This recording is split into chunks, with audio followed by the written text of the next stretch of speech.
Pohon angker sering dikatakan sebagai tempat tinggal makhluk gaib. Dari semua objek, tempat, atau area yang paling banyak dihuni makhluk gaib, pohon sebenarnya dianggap sebagai habitat favorit makhluk gaib. Diketahui juga secara umum, semakin besar dan semakin tua pohon, semakin banyak penghuni makhluk astral di dalamnya. Di Indonesia sendiri, banyak tumbuhan yang dianggap angker. Banyak cerita menakutkan dimulai dari sebuah pohon di sini. Penasaran tumbuhan apa saja yang dianggap angker? Yuk, kita bahas satu persatu. Pohon beringin. Menurut cerita rakyat turun-temurun, pohon beringin merupakan rumah dari genderuwo. Pohon angker satu ini memiliki batang yang diameternya bisa seluas rumah tipe 32. Daun-daunnya yang rindang, serta akar menjulur ke bawah dan tingginya yang menjulang, membuat pohon ini terlihat lebih menyeramkan, terutama saat matahari terbenam di waktu senja. Dalam beberapa kepercayaan di Indonesia, ada beberapa hal yang harus dilakukan dalam merawat pohon ini. Ketika ditebang atau dirapihkan, ada baiknya jika kita melakukan mediasi terlebih dahulu, jika kita tidak mau diikuti atau diganggu oleh jin penunggu pohon beringin ini. Pohon kapuk atau randu. Secara umum, pohon ini dikenal juga termasuk sebagai pohon angker.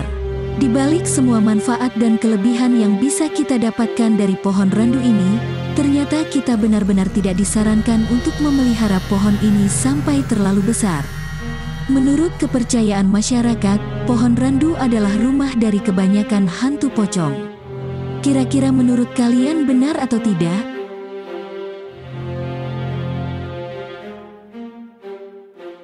Pohon sukun. Siapa di sini yang suka banget makan buah sukun? Entah itu digoreng, ditumis, atau dibuat untuk asinan. Sukun memang buah favorit banyak orang dan pohonnya pun bisa kita temukan hampir di setiap rumah atau kebun di Indonesia. Ternyata pohon sukun masuk ke dalam pohon angker yang perlu diwaspadai. Konon katanya, pohon sukun merupakan tempat di mana pocong, jin, dan miska sering nongkrong bareng atau bahkan berkumpul. Pohon bambu. Tanaman yang berasal dari negeri Panda ini terkenal angkernya karena keberadaannya sering sekali ditemukan di dekat kuburan. Selain itu, rindangnya pohon ini juga dikatakan sebagai salah satu alasan mengapa makhluk astral senang menempati pohon bambu ini. Adapun penghuni penunggu pohon bambu ini adalah jin bermata merah dan wanita berjubah putih. Biasanya, mereka akan menampakkan diri mereka hanya untuk melawan orang-orang yang iseng bertingkah di daerah kekuasaan mereka. Pohon pisang. Siapa sangka pohon ramping ini bisa ditempati makhluk seram dan astral.